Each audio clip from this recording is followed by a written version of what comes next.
Have you got yarn that's been hanging around in your stash for years and you never think you're going to use it? Well, turn it into these super cute yarn cakes and give it a new lease of life. Now these yarn cakes are super easy to make. All you need is some of your leftover yarn and a yarn winder. So I have this one from Amazon. I don't even know what brand it is. I will have to have a look back in my history to find out what it is, but it didn't cost very much money and it's pretty good for the price. It works really well. So I've got some yarn here that I've had in my stash for years. I used to, before I designed crochet patterns, I used to make baby blankets to sell on Etsy and eBay. So I've got lots of double knit yarn that I probably will never use anymore. It's all acrylic, mostly Stylecraft Special double knit. I've got some other brands I think in there as well. You can use any yarn you like, just make sure you stick to the same yarn weight. So with this yarn winder that I've got, this disc here, it's best if you keep your yarn cakes to roughly this width. Once you start getting wider, I did try to make wider ones and they were starting to get a little bit messy around the edges. You can buy some much nicer, more expensive winders that this plate here is a little bit wider and you can make bigger cakes. So I'm going to start with this red yarn here and you just wrap it around your little tension guide there and pop it on to your yarn winder and you simply start winding.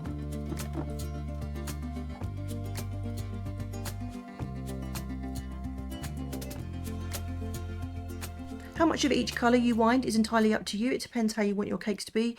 You can have long colour changes or short colour changes. But once you decide you want to change colour, all you need to do is cut the old colour.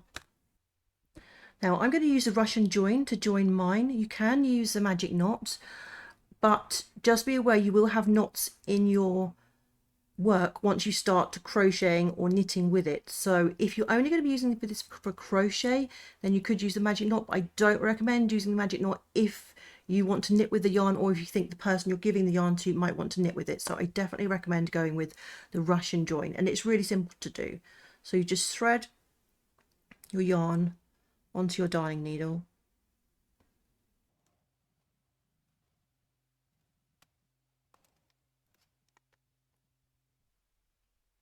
and then you're just going to take your needle and go back through the yarn. You can slightly untwist it, this helps, to just take the needle through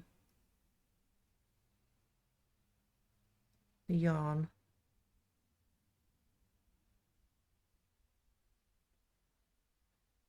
Like so. Now I like to put my little finger in here just at the end before I pull it through. Pull that tail in through, and then I can use that little finger just to pull it until it just disappears into the yarn, and then you've got a little loop here where you can join the next colour. I'm going to go for this, I think it's called Aspen. It is, from Stylecraft next. Right, where's the end? So you're just going to thread the new yarn onto your needle, and you're just going to go through this loop that you made, and then you're going to do exactly the same on this yarn as you did previously. Just thread it through.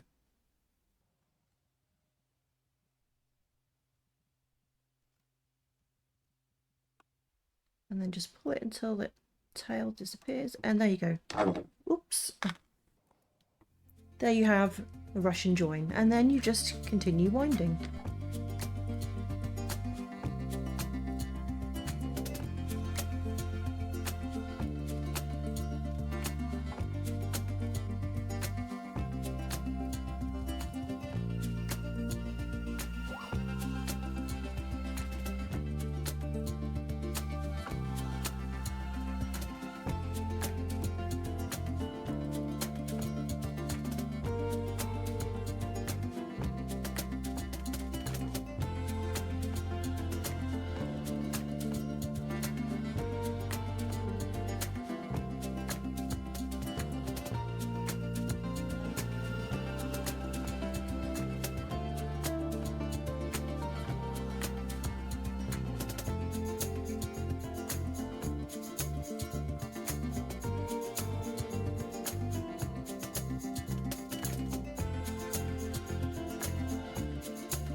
Now once you think you have enough yarn, I just like to tuck the end underneath some of these loops inside there, and then you want to just carefully take this off. This will be your center pull, and then carefully lift your yarn cake off.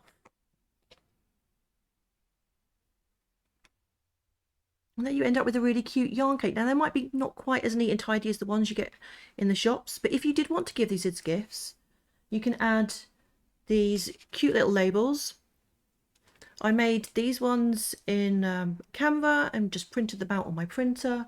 You could also use Word to make labels in and just print them out. So all I did was print out the labels, stick a little bit of glue,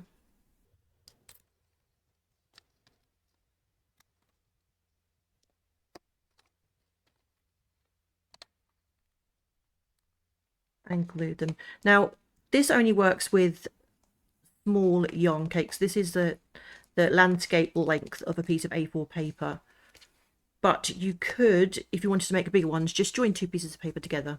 If you enjoyed this stash busting video, then why don't you check out my stash busting playlist right here on YouTube. Bye bye now.